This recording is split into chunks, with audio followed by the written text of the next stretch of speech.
ఆ రోజు అలాగ చేసుంటే బాగుండు. That regret. అవకాశాలు ఒక్కసారి వస్తాయి, లేకపోతే 2 సార్లు వస్తాయి.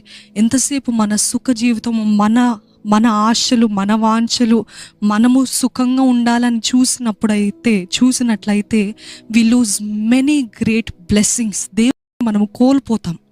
మనకు అర్థం కాదు, ఎందుకు నేను ఇంత ప్రయత్నించినా జరగట్లేదంటే అవకాశం వచ్చినప్పుడు సద్వినియోగపరచుకున్నారా? Did you use the opportunity that God has given you? మీకు ఏదో చిన్న అవకాశం వచ్చిందండి, పోన్లే చిన్నదే కదా అని చిన్నదాన్ని తీసి పడేశారా? చిన్న ప్రారంభాన్ని విసర్జించొద్దు, తృణీకరించొద్దు, చనువు చేయొద్దు అని వాక్యం తెలియజేస్తుంది. నా కుటుంబంలో నాది చిన్న పాత్రనే, లేకపోతే నా ఉద్యోగంలో నాది చిన్న పాత్రనే, నేను ఉన్న చోట నాది చిన్న పాత్రనే, but God is saying be faithful in that.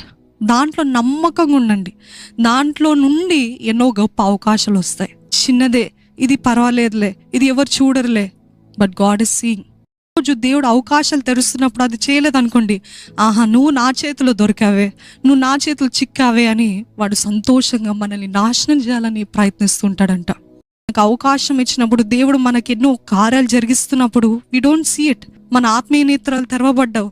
ఇదిగో అవకాశం అంటే మీ అత్త ద్వారా, లేకపోతే మీ బాస్ ద్వారా అవకాశం, లేకపోతే చిన్న పనుల ద్వారా అవకాశం కూడా వస్తుందేమో.